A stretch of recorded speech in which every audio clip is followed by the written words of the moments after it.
देखिए साथियों, पिछले वीडियो के अंदर मैंने आपको बताया था लीजेंडर डिफरेंशियल इक्वेशन से जुड़े जो लीजेंडर पॉलिनोमियल्स के बारे में।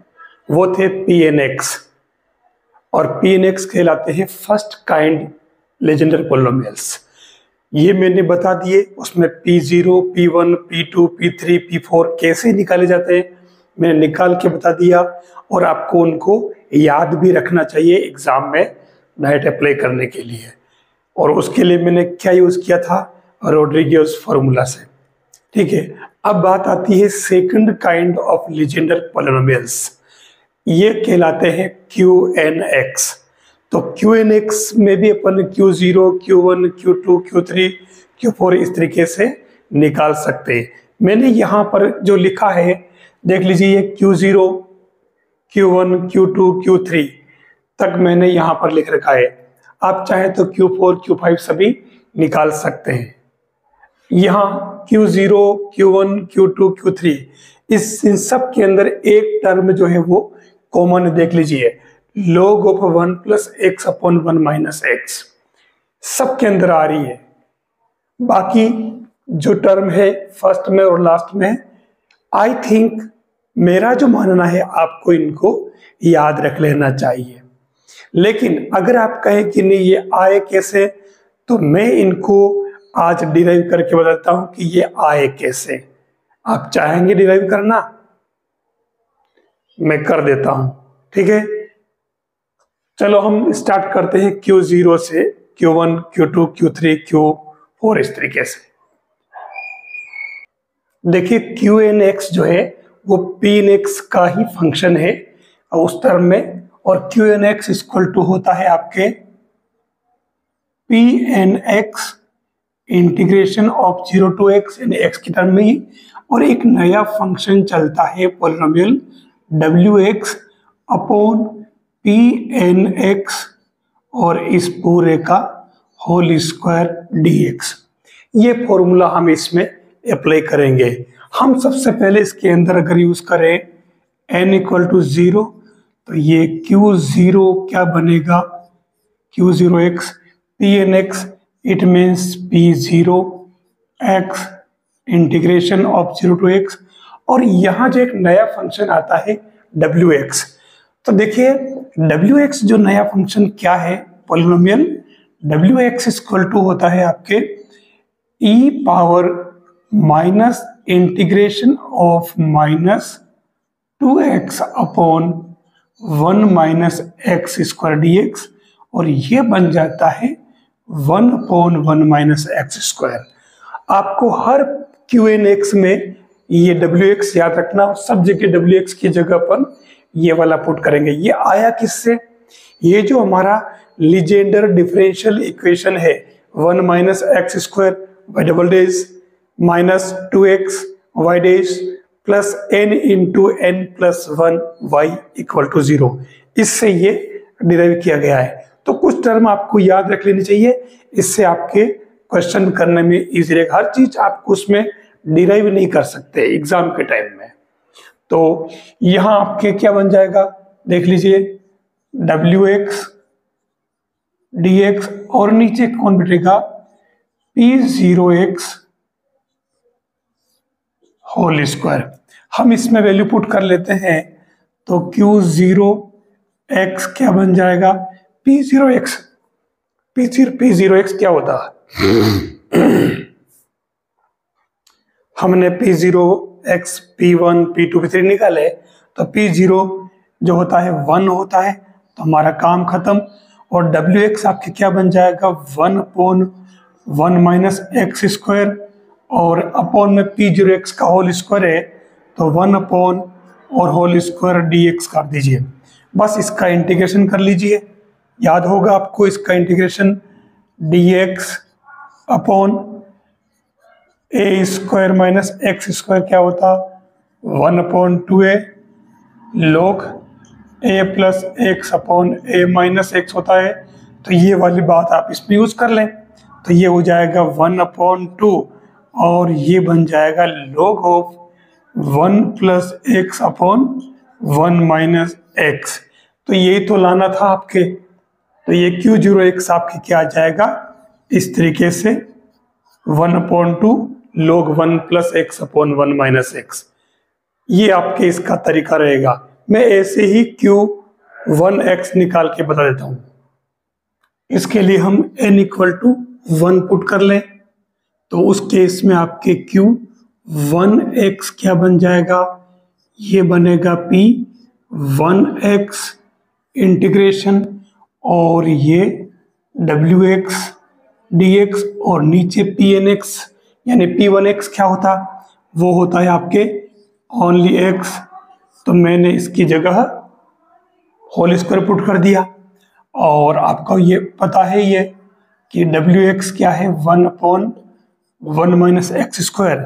तो उस केस में आप इसको सेट कर लीजिए, P1x आपके x इंटीग्रेशन और 1/x² और 1 - x² dx बन जाएगा।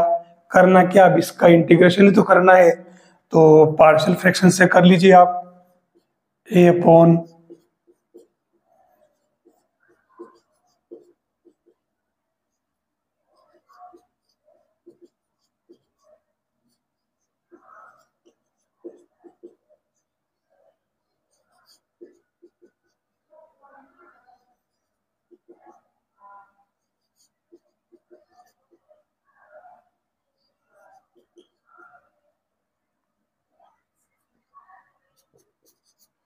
ये आपके पार्शियल फ्रैक्शन में a और b की वैल्यू आ गई।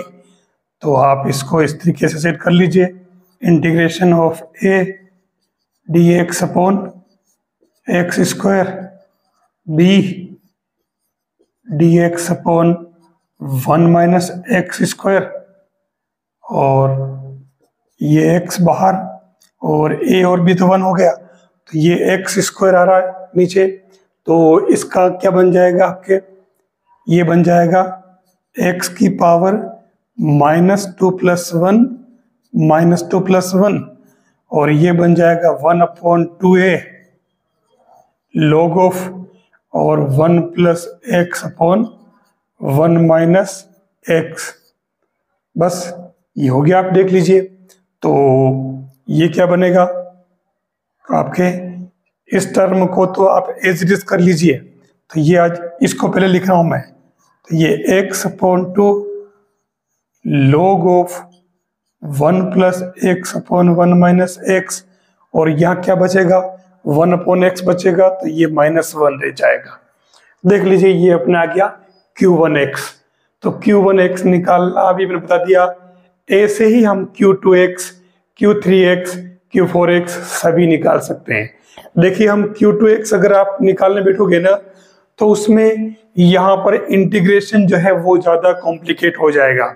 बाकी कोई दिक्कत नहीं है, वैल्यूज मैंने ये सब बता रखी है, Q0, Q1, Q2 सबकी, Q3 तक की।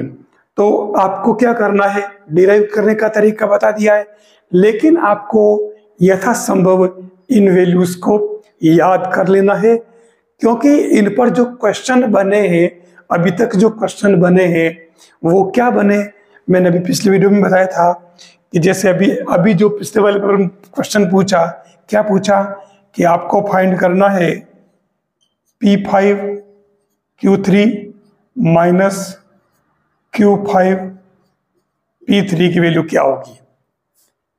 मैंने x नहीं लिखे, सारे पॉलिनोमियल लिए। अब यहां चक्कर क्या पड़ा, P5 तो कोई दिक्कत नहीं है, अपन ने निकाल रखे हैं।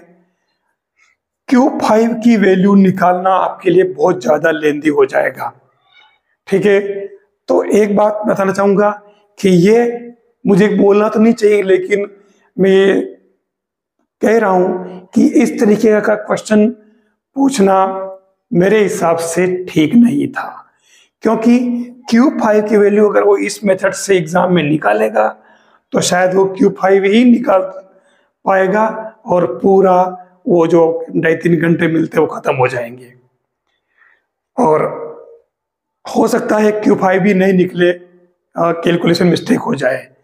तो इसलिए इस तरीके के क्वेश्चन अगर आ जाए और Q5 और P5 तक की वैल्यू का क्वेश्चन बने, तो हमें इसको ब्रेक दे करके आगे बढ़ना है, ऐसे क्वेश्चन नहीं करने चाहिए। अभी इन्हें इसको पूछ लिया गया है, लेकिन हमें ध्यान रखना है कि जो क्वेश्चन बना है वो इनके इर्द गिर्द ही बना है। अगर हो सकता है ये इनमें से पूछ ले कि P1, P2, P3 पूछ ले, या इनमें आपस में ये 5-3 की जगह हो सकता है वो अब की बार कुछ और पूछ ले, जैसे P1 Q2 minus Q1 P2 पूछ ले, तो इसमें कोई दिक्कत नहीं है, हमें केवल पॉलिनोमियल का ही प्लस माइनस करना है। तो मेरा कहना है कि आप फर्स्ट काइंड पॉलिनोमियल यानी कि Pnx और सेकंड काइंड पॉलिनोमियल Qnx को ठीक से स्टडी कर लें। स्टडी क्या कर लें, याद करके चले जाएं, याद ही रख लें कैलकुलेशन। और इनमें ये तो मैंने बता दिया आपकी सुविधा के लिए, लेकिन आपको एग्जाम में डिराइव करने नहीं बैठना है। हाँ, अगर कहीं फंस जाते हैं और ऐसा लगे कि यार जरूरत पड़ी रही है और छोटी सी कैलकुलेशन से हमारा क्वेश्चन घर से ही हो रहा है, तो थोड़ी बहुत कैलकुलेशन आप कर लीजिए। आप Q2 निकाल के देखना, उसमें आपका इंटीग्रेशन कितना लंबा जाता है, थोड़ा सा प्रयास कर लेना। अगर लगे तो पूरा करने मत बैठ जाना, छोड़ देना उसको, सारी अपनी बपोती नहीं है। इस बात को ध्यान रखना है, तभी आप सक्सेस हो पाओगे। नेक्स्ट एक छोटा सा पार्ट है लीजेंडर पॉलिनोमियल का, और वो है इंटीग्रल प्रॉपर्टी। अब इंटीग्रल प्रॉपर्टी क्या है, -1 to 1 Pnx Pn dash not P dash x dx, इसकी वैल्यू हमेशा होती है 2/2n+1 delta n comma n dash. यहाँ कोमा ध्यान रखना, मीन्स ये कहना चाह रहा है कि delta n comma n dash equal to 0 और 1 दो केस है। 0 कब, जब n not equal to n dash, और 1 कब, जब n equal to n dash. ये टेंसर फॉर्म में नहीं है, ध्यान रखना, केवल एक सिस्टम है जो हमें ध्यान में रखना होगा। अब यहाँ जैसे मान लो क्वेश्चन आ जाए, आप अगर इसमें n इक्वल टू 1 पुट कर दे, ठीक है, तो उस कंडीशन में n इक्वल टू 1 और n डेज इक्वल टू भी 1, तो लिमिट -1 से 1, और ये क्या बन जाएगा P1x और P1x, दूसरा भी dx, और इधर क्या होगा, ये 2/2 + 1 और n डैश, इट मीन्स ये डेल्टा 1 बन रहा है, दोनों सेम आ गए, तो सेम आते ही ये क्या बन जाएगा आपके 1, यानी कि कुल मिलाकर के इसकी वैल्यू डायरेक्ट आपके डेल्टा n डैश की जो वैल्यू है वो आपके 1 हो जाएगी। तो उस कंडीशन में ये क्या बनेगा 2/3, ये इसका आंसर बनेगा। लेकिन हमने डायरेक्ट लिख दिया, हम चाहते तो यहाँ P1x की वैल्यू जो डायरेक्ट आती है वो भी रख के देख सकते हैं। तो आपको अगर याद हो तो P1x क्या होता है, x होता है, तो इंटीग्रेशन -1 से 1, तो वो x यानी 2 बार हो गया x² dx, समफलन है, चाहे तो डबल कर ले भले आप, तो डबल 0 to 1, और ये x² dx, तो ये x³/3, और लिमिट 0 to 1, तो देखो ये 2/3 आ रहा है, यानी ये आपकी इसकी इंटीग्रल प्रॉपर्टी है। लेकिन एग्जाम में जो क्वेश्चन बनेगा वो क्या करेगा, यहां पर जो है n और n डेज है, अगर वो क्या करेगा कि n तो दे देगा 2 और n दे देगा 3, तो उस कंडीशन में आपके ये चेंज हो जाएगा, इंटीग्रेशन क्या बनेगा -1 to 1, और p n तो लिया अपन 2, तो P2x और P3x dx, इसकी वैल्यू वो पूछेगा। अब ऐसा नहीं कि आप P2 और P3 की वैल्यू याद करके गए हो, वो यहाँ रख करके इंटीग्रेशन करने बैठ जाओ, सीधा सीधा यहाँ आपके जो भी आ रहा है 2/2 2 और n की जगह 2 रखा अपन ने, ठीक है। भले लेकिन यहाँ भी रखो मत वैल्यू।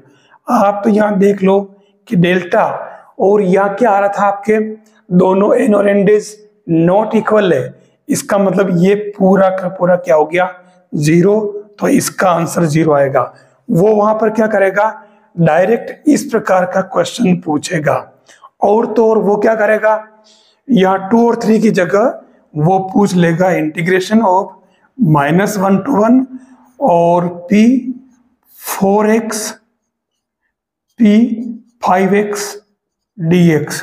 तो वहां इंटीग्रेशन करने मत बैठ जाना, ये प्रॉपर्टी यूज करना, और ये वाला जो सिस्टम है याद रखना। इससे आपके इसका आंसर क्या आएगा, क्या आंसर आएगा, कमेंट बॉक्स में बताना इसका उत्तर क्या होगा। ये आपको इस तरीके से क्वेश्चन इसके ध्यान में रखने हैं। लीजेंडर पॉलिनोमियल के क्वेश्चन लगभग इन्हीं के इर्द गिर्द घूमते हैं। अब अगला मैं वीडियो को, कि इसमें लंबा हो रहा है इसलिए दे रहा हूं मैं, अगले वीडियो में मैं आपको जो लीजेंडर पॉलिनोमियल के जो रिलेशंस है आपस में, लगभग 7-8 रिलेशंस है, उन रिलेशंस को अगर आप याद करते हैं तो आपको उसको याद करने की जरूरत नहीं है। याद करने बैठोगे तो पागल हो जाओगे, और डिराइव करने बैठोगे तो भी वही कंडीशन बनेगी। मैं आपको बता दूंगा अगले वीडियो में कि किस तरीके का तो क्वेश्चन आता है, और बिना याद किए और बिना डिराइव किए आपको उन 7-8 जो रिलेशंस हैं, जिनको अपन रिकरेंस रिलेशन कहते हैं, पुनरावृत्ति सूत्र, उनको डायरेक्ट अप्लाई करना मैं आपको बता दूंगा। आप जरूर जुड़े रहें।